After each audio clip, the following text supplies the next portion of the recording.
Rajkot TRP game zone અગ્નિકાંડને 1 વર્ષ પૂર્ણ, Prajashakti democratic party દ્વારા શ્રદ્ધાંજલિ કાર્યક્રમનું આયોજન। રાજકોટ શહેરમાં 25 મે 2024ના રોજ થયેલી ટીઆરપી ગેમ ઝોનની દુર્ઘટના એ આખા ગુજરાત માટે એક દુઃખદ અને હૃદયસ્પર્શી ઘટના બની હતી। આ દુર્ઘટનામાં 32 લોકોના મૃત્યુ થયા હતા, જેની પીડા અને શોકની લાગણીઓ આજે પણ લોકોના મનમાં તાજી છે।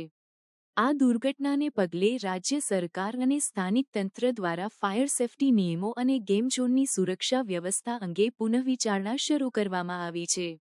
પ્રજાશક્તિ ડેમોક્રેટિક પાર્ટી દ્વારા રાજકોટ ખાતે એક શ્રદ્ધાંજલિ કાર્યક્રમનું આયોજન કરવામાં આવ્યું હતું।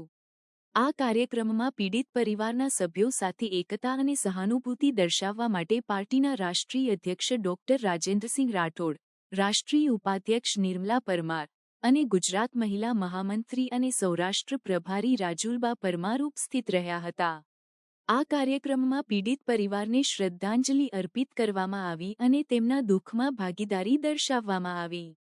આ પ્રસંગે રાજેન્દ્રસિંહ રાઠોડે જણાવ્યું હતું કે આ દુર્ઘટના એ માત્ર એક દુઃખદ ઘટના જ નહીં, પરંતુ સમાજની સુરક્ષા અને જવાબદારી અંગે ગંભીર પ્રશ્નો ઊભા કરે છે।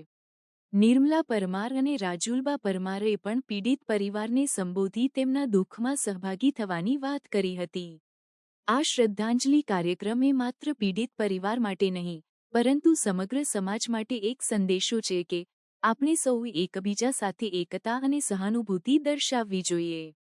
આ દુર્ઘટનાને યાદ રાખીને આપણે સુરક્ષા અને જવાબદારી અંગે વધુ સજાગ અને સક્રિય બનવું જરૂરી છે। સૌરાષ્ટ્ર પ્રભારી અને મહામંત્રી મહિલા હોદ્દા ઉપર શું કહેશો? દુઃખદ ઘટના રાજકોટની આજે વરસ પૂરું થયું છે, જેના નાના બાળકો યાદ સાંભળી તો આપના હાથમાં આંસુ આવી જાય એવું દુઃખદ ઘટના એટલા માટે જ આ કાર્યક્રમ કરેલ છે અને શાંતિપૂર્ણ શ્રદ્ધાંજલિ કાર્યક્રમ અમે આપ્યો છે કે આ ઘટનાને 1 વર્ષ પૂરું થયું છે, છતાં પણ આમાં અધિકારીઓ સામે કોઈ પગલાં લેવામાં આવેલ નથી। જે લોકોને અંદર કર્યા છે બસ અંદર જ છે, એનાથી આગળની કોઈ પ્રોસેસ નથી। જેવી રીતે પીડિત પરિવાર તરફથી માંગ છે, અમે પોતે મળ્યા હતા એમને, અને એમની માંગ એવી છે કે ફાસ્ટ ટ્રેક કોર્ટમાં કેસ જાય અને ડે ટુ ડે આની જે કંઈ સુનાવણી હોય એ ચાલુ થાય। એ નેક્સ્ટ ડે પછી આરોપી છૂટતા જાય છે। હા, સાચું છે, એના માટે જ અમે આ કાર્યક્રમ કર્યો છે।